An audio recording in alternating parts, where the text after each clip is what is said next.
Mieux informer tout au long de la procédure d'asile. Information générale et déroulement de la procédure d'asile. Un film d'information du Kölner Flüchtlingsrat, soutenu par UNO-Flüchtlingshilfe. Information générale sur la procédure d'asile en Allemagne. Les personnes persécutées dans leur pays d'origine ont la possibilité de demander l'asile.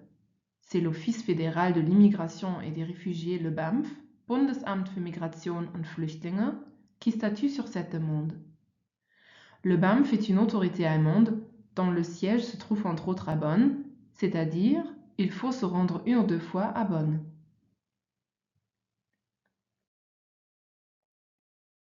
Le BAMF vérifie si l'Allemagne est compétente pour examiner votre besoin de protection, si vous obtenez une protection en Allemagne en tant que personne réfugiée, et quelle forme de protection vous obtenez en raison d'un bon motif de fuite individuelle.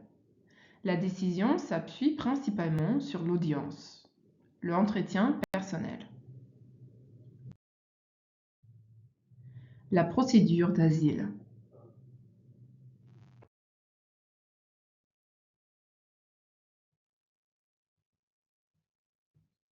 Vous entrez en Allemagne et déposez votre demande d'asile auprès de l'autorité frontalière, de la police ou de l'Office des étrangers. Votre demande est ensuite transmise au BAMF. L'autorité décide de la recevabilité de la demande sur la base du règlement de Dublin.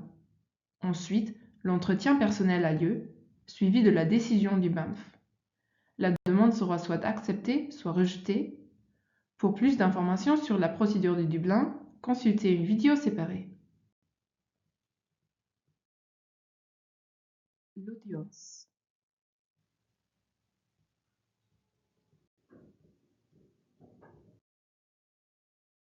La date de l'audience.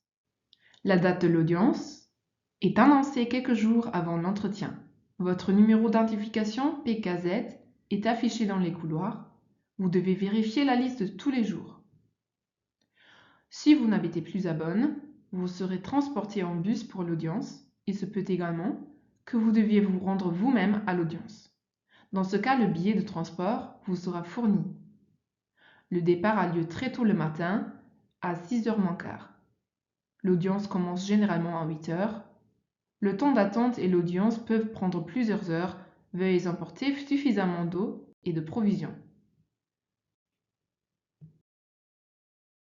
L'audience, comment ça se passe?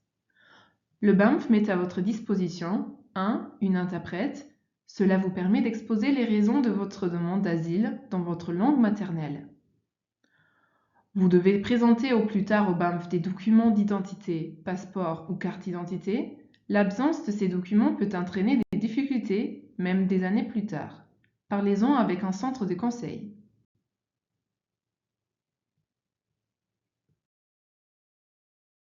L'audience est l'étape la plus importante de votre procédure d'asile. Elle est d'une importance capitale que vous racontiez lors de l'audience tout ce qui vous est arrivé et ce qui vous a poussé à fuir. Prenez votre temps et ne vous laissez pas presser. Il se peut que le souvenir de votre fuite soit très émotionnel et triste. C'est normal. Prenez le temps qu'il vous faut.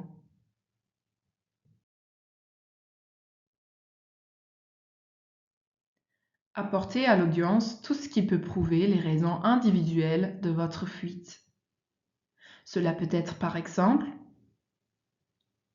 des articles de journaux, des photos ou vidéos, des publications sur Facebook ou Twitter, des témoignages, des lettres ou emails imprimés, des documents, des certificats médicaux, des emballages de médicaments, etc.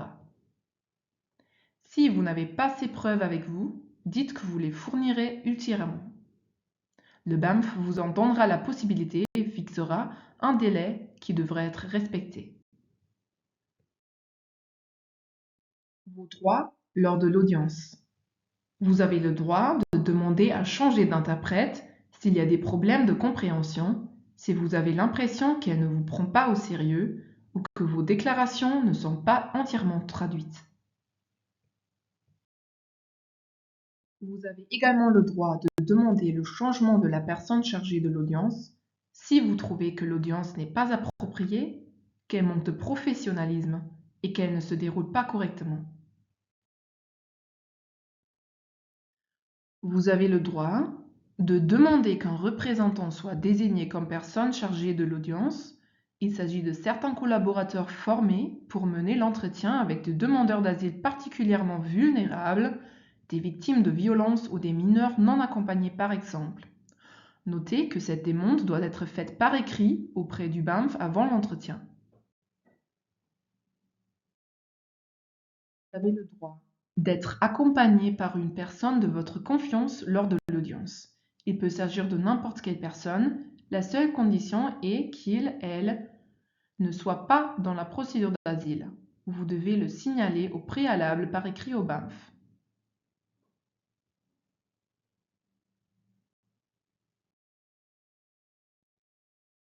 Vous avez le droit de demander des pauses, d'interrompre l'audience ou de prendre autant de temps que l'exige l'exposé complet et détaillé de vos motifs de fuite.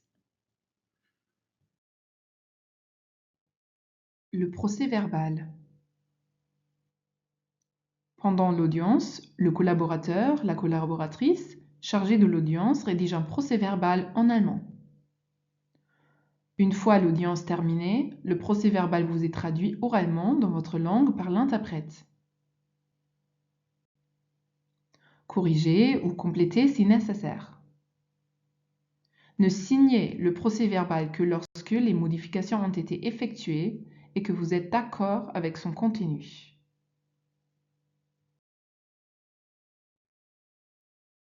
L'audience est l'étape la plus importante de votre procédure d'asile. C'est absolument obligatoire que vous vous rendiez à la date de l'entretien.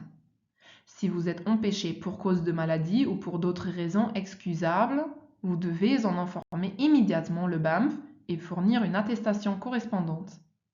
Vous n'êtes pas obligé de passer par l'audition si votre état de santé, physique ou mental, ne vous permet pas de raconter l'histoire de votre fuite.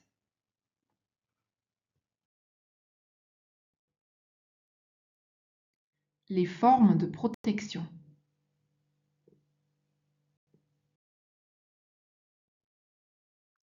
Le statut des réfugiés.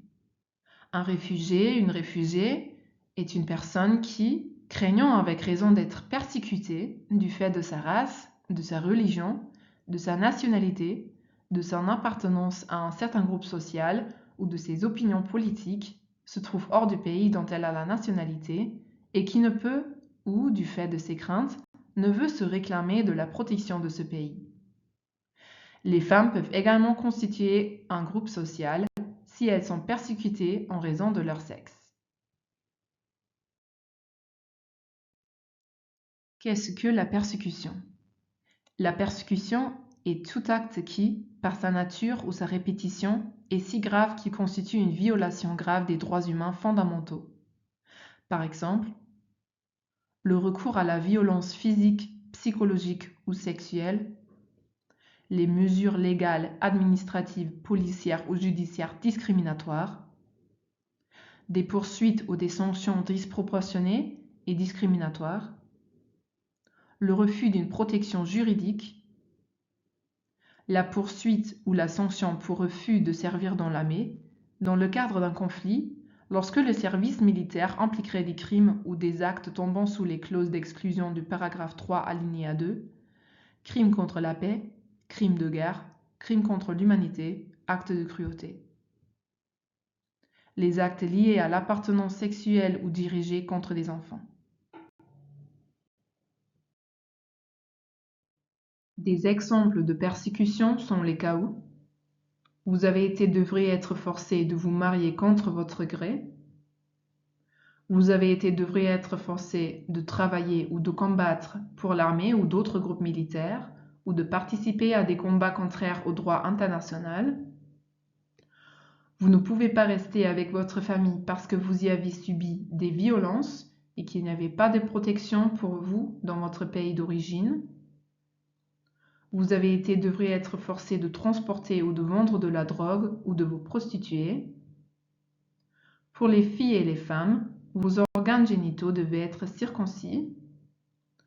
Vous vous identifiez comme homosexuel et êtes persécuté pour cette raison dans votre pays d'origine.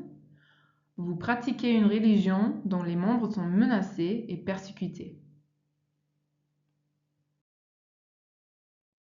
Qui est persécuteur? Les persécuteurs peuvent être l'État, les partis ou les organisations qui contrôlent une partie du pays ou des personnes privées. En cas de persécution, il faut démontrer que l'État ne peut ou ne veut pas offrir de protection. Vous devez démontrer que vous avez essayé en vain d'obtenir une protection de l'État, par exemple par consulter la police, chercher des places dans un foyer pour les femmes, ou en faisant des tentatives similaires pour obtenir une aide de l'État.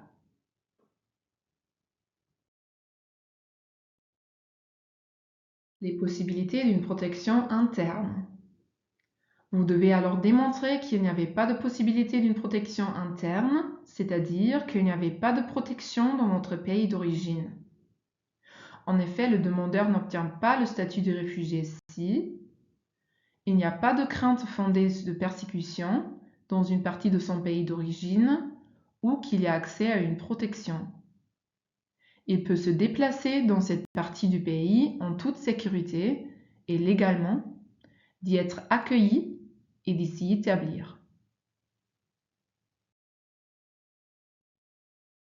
Le statut de réfugié, l'asile, vous est accordé si vous avez été personnellement persécuté et pouvez le prouver, vous n'avez pas pu trouver d'autres possibilités d'une protection interne.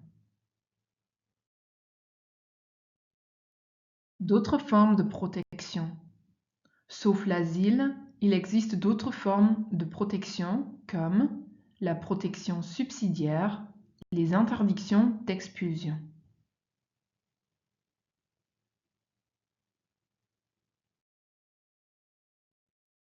La protection subsidiaire. Vous avez droit à la protection subsidiaire si vous risquez de subir un préjudice grave dans votre pays d'origine. Un préjudice grave est considéré comme l'imposition ou l'exécution de la peine de mort, la torture ou des traitements ou peines inhumains ou dégradants, une menace sérieuse et particulière contre la vie ou l'intégrité d'un civil en conséquence d'une violence aveugle et dans le cadre d'un conflit international ou interne, par exemple si vous avez été menacé par une guerre ou une guerre civile. Comme traitement inhumain est considéré la misère, donc si vous n'avez pas d'hébergement, pas de soins médicaux, aucune possibilité de travailler ou de recevoir des prestations publiques ou caritatives, etc. Un danger peut provenir de l'État ou des particuliers. Il n'est pas possible de chercher protection dans une autre région du pays. Les interdictions nationales d'expulsion. Les interdictions nationales d'expulsion s'appliquent si, pour d'autres raisons, une expulsion semble impossible ou non raisonnable. Par exemple, en cas d'un danger considérable et imminent pour la vie, l'intégrité corporelle ou la liberté. En cas des raisons juridiques qui s'opposent à l'expulsion, par exemple la protection de la famille. En cas de maladie grave, y compris les maladies psychiques, qui ne peut pas être traitée dans le pays d'origine. Ici, une interdiction d'expulsion s'applique également aux personnes qui soignent une personne gravement malade. Mais la barre est haute. En particulier pour les maladies, les certificats médicaux détaillés de spécialistes sont exigés. En l'absence de ce certificat, il est possible que le BAMF demande un certificat médical. La décision.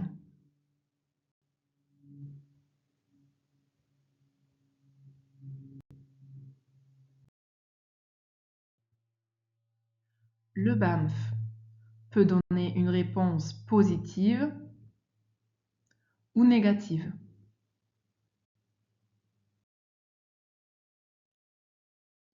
En cas de réponse positive, vous obtiendrez la permission de rester en Allemagne pour l'instant. Si vous avez le statut de réfugié, vous recevez un permis de séjour de 3 ans. Si vous bénéficiez de la protection subsidiaire ou si vous êtes interdit d'expulsion, vous recevez un permis de séjour d'1 an. Ensuite, on examine si le séjour doit être prolongé.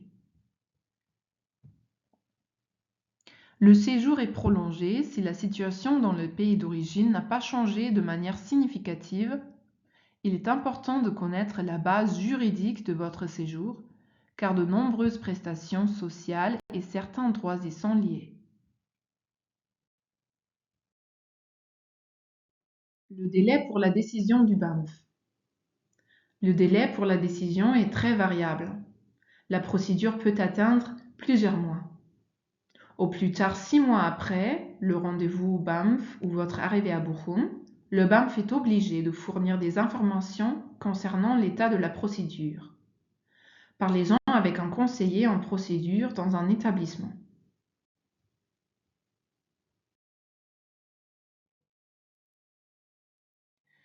Les recours en cas de décision négative.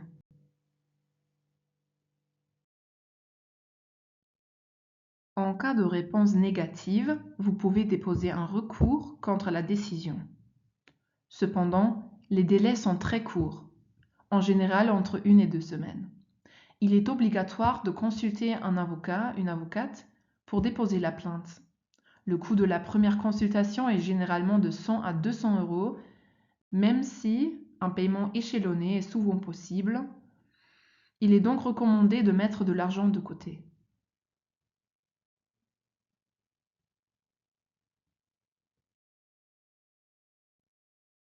Si vous recevez une réponse négative, contactez-nous ou une avocate, un avocat immédiatement.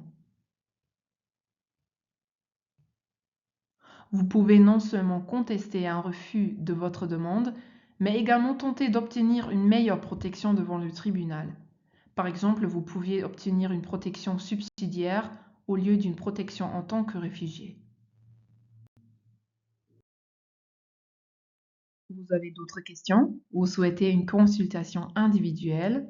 Si vous avez d'autres questions, n'hésitez pas à venir nous voir pendant nos heures de consultation et nous fixerons un rendez-vous. En cas d'urgence, vous pouvez également nous contacter par téléphone ou par email.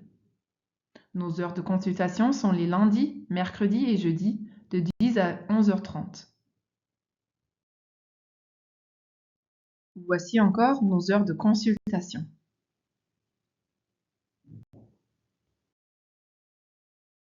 Vous nous trouverez dans le bâtiment 1.